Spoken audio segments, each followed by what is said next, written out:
ಶವ ಹೂತಿಟ್ಟ ಬಗ್ಗೆ ಅನಾಮಿಕ ನೀಡುವ ಮಾಹಿತಿ ಆಧರಿಸಿ ಧರ್ಮಸ್ಥಳದಲ್ಲಿ ಎಸ್ಐಟಿಯಿಂದ ತನಿಖೆ ನಡೆಯುತ್ತಿರುವ ವಿಚಾರವಾಗಿ ವ್ಯಾಪಕ ಚರ್ಚೆಗಳು ನಡೆಯುತ್ತಿವೆ. ಅಷ್ಟೇ ಅಲ್ಲ, ಈ ಬಗ್ಗೆ ಹುಬ್ಬಳ್ಳಿಯಲ್ಲಿ ಸಮಾವೇಶ ನಡೆಯುವ ಬಗ್ಗೆಯೂ ಮುನ್ಸೂಚನೆಗಳು ಸಿಗ್ತಾ ಇವೆ. ಇದಕ್ಕೆ ಪೂರಕವಾಗಿ ಖ್ಯಾತ ವಾಗ್ಮಿ ಹಾಗೂ ಚಿಂತಕ ಚಕ್ರವರ್ತಿ ಸೂಲಿಬೆಲೆ ಧಾರವಾಡದಲ್ಲಿ ಮಾಧ್ಯಮಗಳ ಜೊತೆಗೆ ಮಾತನಾಡಿದ್ದಾರೆ. ಹಾಗಿದ್ರೆ ಏನ್ ಮಾತಾಡಿದ್ದಾರೆ ಸೂಲಿಬೆಲೆ? ಬನ್ನಿ ಕೇಳ್ಕೊಂಡು ಬರೋಣ. ಒಂದು ಬಹಳ ಸಂತೋಷ ಅಂತಂದ್ರೆ ಫಾರ್ ದ ಫಸ್ಟ್ ಟೈಮ್ ನನ್ಗನ್ಸೋದು ಎರಡೂ ಪಕ್ಷಗಳು ಸಮಾನವಾಗಿ ಆಲೋಚನೆ ಮಾಡಿವೆ ಅಂತ. ಯಾಕೆ ಇದನ್ನು ಹೇಳ್ತಿದ್ದೀನಿ ಅಂತಂದರೆ, ಸಹಜವಾಗಿ ಭಾಜಪ ಯಾವತ್ತೂ ಹಿಂದುತ್ವದ ವಿಚಾರವಾಗಿ ಮಾತನಾಡ್ತಾ ಇರುವಂಥ ಪಕ್ಷ. ಅವರು ಇಲ್ಲಿ ಅನ್ಯಾಯ ನಡೀತಿದೆ ಅಂತ ಹೇಳೋದು ಸಹಜ. ಆದರೆ ಯಾರು DCM ಆಗಿದ್ದಾರೋ DK ಶಿವಕುಮಾರ್ ಅವರು ಪ್ರತ್ಯಕ್ಷವಾಗಿ ಹೇಳಿಬಿಟ್ರು, ಇಲ್ಲೊಂದು ಭಯಾನಕವಾದ ಷಡ್ಯಂತ್ರ ಇದೆ, ಅದು ನನಗೆ ಗೊತ್ತಿದೆ, ನಾನು ಅದನ್ನು ಹೊರಗೆ ಹಾಕ್ತೀನಿ ಸಮಯದಲ್ಲಿ ಅಂತವ್ರು ಇತ್ತೀಚೆಗೆ ಕೊಟ್ಟಿರುವಂಥ ಹೇಳಿಕೆ ನೋಡಿದಾಗ ಇದರ ಹಿಂದೆ ಇರುವಂಥ ಷಡ್ಯಂತ್ರವನ್ನು ಬಯಲಿಗೆಳಿಬೇಕಾದಂಥ ಅಗತ್ಯ ಇದೆ ಅಂತ. ಮತ್ತು ಇದು ಒಂದೆರಡು ದಿನಗಳ ಕಾಲದ ಪ್ರಯತ್ನ ಅಲ್ಲ, ಸರಿಸುಮಾರು 13 ವರ್ಷಗಳ ಕಾಲ ನಿರಂತರವಾಗಿ ಒಂದು ದೇವಸ್ಥಾನದ ಪ್ರಿಮೈಸಸ್ಸನ್ನು ಹಾಳು ಮಾಡುವಂಥ, ಅಲ್ಲಿನ ವ್ಯಕ್ತಿಗಳ ಮೇಲೆ ಕಪ್ಪು ಚುಕ್ಕೆ ಬರುವಂತೆ ಮಾತನಾಡುವಂಥ ಮತ್ತು ಬಾಯಿ ತೆಗೆದರೆ ಹೊಲಸು ಮಾತನಾಡುವಂಥ ಕೆಲವು ಜನಗಳು ಸೇರಿಕೊಂಡು ಹಿಂದೂ ಧರ್ಮದ ಅಥವಾ ಹಿಂದೂ ಧರ್ಮೀಯರ ಶ್ರದ್ಧೆಯನ್ನು, ಆಸ್ಥೆಯನ್ನು ನಾಶ ಮಾಡುವಂಥ ಈ ಪ್ರಯತ್ನ ಏನು ಮಾಡಿದ್ದಾರೆ, ಅದಕ್ಕೆ ನನಗನ್ಸುತ್ತೆ ಕಾಂಗ್ರೆಸ್ ಕೂಡ ಅದನ್ನು ಒಪ್ಕೊಂಡಿದೆ.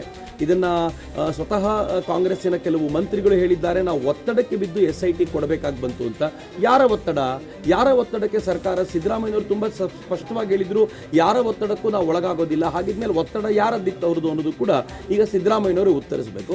ಇನ್ನು ಎರಡನೇದು, ಸ್ವತಃ DCM ಹೇಳಿರೋದ್ರಿಂದ ಇದರ ಹಿಂದೆ ಷಡ್ಯಂತ್ರ ಇದೆ ಅಂತ ನನಗನ್ಸುತ್ತೆ. ಇಷ್ಟು ಗುಂಡಿಗಳನ್ನು ತೆಗೆದು ಅಲ್ಲಿ ಏನೂ ಸಿಗದೆ ಹೋದಾಗ, ಬರೀ ಗುಂಡಿಗಳನ್ನು ತೆಗೆದಿದ್ದಷ್ಟೇ ಅಲ್ಲ, ಅದಕ್ಕೆ ಗ್ರೌಂಡ್ ಬ್ರೇಕಿಂಗ್ ಟೆಕ್ನಾಲಜಿನೆಲ್ಲ ತೆಗೆದುಕೊಂಡು ಬಂದು ಅದನ್ನೂ ಕೂಡ ಪ್ರಯತ್ನ ಮಾಡಿ ನೋಡಿದಾಗಲೂ ಕೂಡ ಏನೂ ಸಿಗದೆ ಹೋಗಿರೋದ್ರಿಂದ ಈ ಥರದ ಆರೋಪಗಳನ್ನು ಮಾಡಿದವರನ್ನು ವಿಚಾರಣೆಗೆ ಒಳಪಡಿಸಬೇಕು ಮತ್ತು ಇಷ್ಟೂ ದಿನಗಳಿಂದ ಇದರ ಹಿಂದೆ ಇದ್ದಂಥ ಎಲ್ಲದರ ತನಿಖೆ ಆಗಬೇಕು ಅಂತ ನಾನು ಈ ಸಂದರ್ಭದಲ್ಲಿ ಆಗ್ರಹಿಸಲಿಕ್ಕೆ ಇಚ್ಛೆ ಪಡ್ತೀನಿ. SIT ಕಂಟಿನ್ಯೂ ಮಾಡೋದ್ರಲ್ಲಿ ಅರ್ಥ ಇಲ್ಲ. ಯಾಕೆ ಅಂತಂದರೆ, ನೀವು SIT ಯಾಕೆ ಕಂಟಿನ್ಯೂ ಮಾಡಿದ್ರು ಅದ್ರ ಉದ್ದೇಶನೇ ಮುಗೀತು. ಈಗ ಶವಗಳನ್ನು ಹೂತಿದ್ದೀನಿ ಅಂತ ಹೇಳೋನೇನಾದರೂ ನಾಳೆ ಈ ಶವಗಳನ್ನು ಮಂಗಳೂರಿನಲ್ಲಿ ಹೂತಿದ್ದೀನಿ ಅಂತ ಕರೆದ್ರೆ SITನವ್ರು ಮಂಗಳೂರಿಗೆ ಹೋಗ್ಬೇಕಾ? ಈ ಪ್ರಶ್ನೆ ನೀವು ಉತ್ತರ ಕೊಡಬೇಕು ನನಗೆ. SITಗೆ ಅವನು ಎಲ್ಲಾದರೂ ತೋರಿಸ್ತಾನೆ, ನಾನು ನದಿಯ ಮಧ್ಯಭಾಗದಲ್ಲಿ ತೆಗೆದುಕೊಂಡು ಹೋಗಿ ಉಳ್ತಾ ಇದ್ದೆ ಅನ್ನುವಂಥದ್ದನ್ನು ಹೇಳ್ತಾನೆ. ನದಿಯ ಮಧ್ಯಭಾಗಕ್ಕೆ SIT ಹೋಗಬೇಕಾ ಇನ್ನೊಂದು ಪ್ರಶ್ನೆ. SIT ಯಾವುದಕ್ಕೋಸ್ಕರ ರಚನೆ ಆಗಿತ್ತು ಅಂದರೆ 13 ಜಾಗಗಳನ್ನ ನಾವು ಏನು ತೋರಿಸಿದ್ನೋ ಅಲ್ಲಿ ನಾನು ಹೂತಿದ್ದೀನಿ ಅಂತ ಹೇಳಿದ್ದು ಅದು ಮುಗಿಬೇಕಿತ್ತು. ಆದರೆ ಇವತ್ತು 17, 18 ನನಗೆ ಗೊತ್ತಿರೋ ಪ್ರಕಾರ ನಾನು ಅದನ್ನು ಫಾಲೋ ಮಾಡೋದು ಬಿಟ್ಬಿಟ್ಟೆ. ಯಾಕೆ ಅಂತಂದರೆ, ದಿನ ಬೆಳಗಾದ್ರೆ SITನವ್ರು ಒಂದು ಕಡೆಗೆ ಹೋಗ್ತಾರೆ, ಅಗಿಲಿಕ್ಕೆ ಶುರು ಮಾಡ್ತಾರೆ, ಅಲ್ಲಿ ಸಿಗೋದಿಲ್ಲ ಅಂತ ನೀವುಗಳೇ ರಿಪೋರ್ಟ್ ಮಾಡ್ತೀರಾ. ಇದೊಂದು ಎಷ್ಟು ದಿನಗಳ ಕಾಲ ನಡಿಬೇಕು? ನಾವು ಕಟ್ಟಿದ ತೆರಿಗೆ ಹಣವನ್ನು ಈ ರೀತಿ ಸುಳ್ಳು ಆರೋಪ ಮಾಡೋರಿಗೋಸ್ಕರ ಖರ್ಚು ಮಾಡಬೇಕಾ ಎನ್ನುವ ಪ್ರಶ್ನೆಯನ್ನು ರಾಜ್ಯದ ಜನತೆ ಕೇಳಬೇಕು. ಹೀಗಾಗಿ SITಯನ್ನು ಏನು ಮಾಡಬೇಕು, ಹೇಗೆ ಅದನ್ನು ರದ್ದು ಮಾಡಬೇಕು ಅನ್ನೋದನ್ನು ನಿಲ್ಲಿಸಬೇಕು ಅನ್ನೋದನ್ನು ತಕ್ಷಣವೇ ಸರ್ಕಾರ ನಿರ್ಣಯ ತೆಗೆದುಕೋಬೇಕು ಅಂತ ನನಗನ್ಸುತ್ತೆ. ಅಲ್ಲ, ಇದು ಒಳ್ಳೆಯದು. ಹಿಂದೆ ಯಾವತ್ತೂ ಆಗಬೇಕಾಗಿದ್ದು ತಡವಾಗಿ ಆದರೂ ಆಯಿತು ಅನ್ನೋದು ನನಗೆ ಸಂತೋಷದ ಸಂಗತಿ.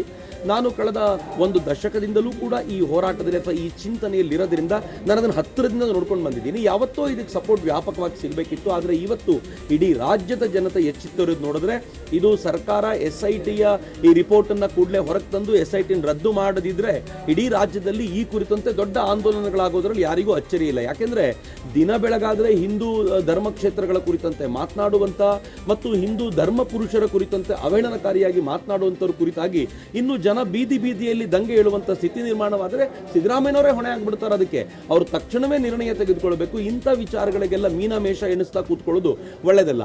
ನನಗೆ SIT ಮಾಡ್ತಾ ಇರುವಂಥ ರೀತಿ ನೋಡಿದರೆ, ಸಿದ್ದರಾಮಯ್ಯನವರ ಏನು ಈ ನಿಧಾನಗೊಳಿಸುವಂಥ ಈ ಸ್ಥಿತಿಗತಿಯನ್ನು ನೋಡಿದ್ರೆ ನನಗೆ ಏನು ಅನ್ಸುತ್ತೆ ಅಂತಂದರೆ, ಇಡೀ ಧರ್ಮಸ್ಥಳದಲ್ಲಿ ಹೂತು ಅಗದು ತೆಗೆದು ಒಂದಾದರೂ ಹೆಣ ಹುಡುಕ್ಬಿಡೋಣ ಅನ್ನುವಂಥ ಧಾವಂತಕ್ಕೆ SIT ಬಿದ್ದಿದೆ ಅಂತ ಅನ್ಸುತ್ತೆ ನನಗೆ. ಅಕಸ್ಮಾತ್ ಇದನ್ನು ಅವ್ರು ನಿಲ್ಲಿಸ್ತಿಲ್ಲ ಅಂತಂದ್ರೆ ಇಡೀ ರಾಜ್ಯದಲ್ಲಿ ಉಂಟಾಗಬಹುದಾಗಿರುವಂಥ ದಂಗೆಯಂಥ ಸಿಚುವೇಶನ್ಸ್ಗಳಿಗೆ ಸರ್ಕಾರವೇ ಕಾರಣವಾಗುತ್ತೆ ಅನ್ನೋದು ದುರಂತಕಾರಿ ಸಂಗತಿಯಾಗುತ್ತೆ. ಅಫ್ಕೋರ್ಸ್ ಎಲ್ಲ ಕಡೆ ನಡೀತಾ ಇದೆ. ಇವತ್ತು ಹುಬ್ಳಿನಲ್ಲಿ ನಾನು ಸಮಾವೇಶದಲ್ಲಿ ಭಾಗಿಯಾಗ್ತಾ ಇದ್ದೀನಿ. 2 ದಿನ ಬಿಟ್ಟು ನಾನು ಹೊನ್ನಾವರದಲ್ಲಿ ಭಾಗಿಯಾಗ್ತೀನಿ. ಬೆಂಗಳೂರಿನಲ್ಲಿ ಕಾರ್ಯಕ್ರಮಗಳು ನಾಳೆ ನಡೆಯುತ್ತೆ. ಹೀಗೆ ಭಿನ್ನ ಭಿನ್ನ ಸ್ಥಳಗಳ ಕಾರ್ಯಕ್ರಮ ನಡೆಯುತ್ತೆ. ಎಲ್ಲೆಲ್ಲಿ ನನಗೆ ಸಾಧ್ಯವಾಗುತ್ತೋ ನಾನು ಕೂಡ ಭಾಗಿಯಾಗ್ತೀನಿ. Rise of news, Dharwad.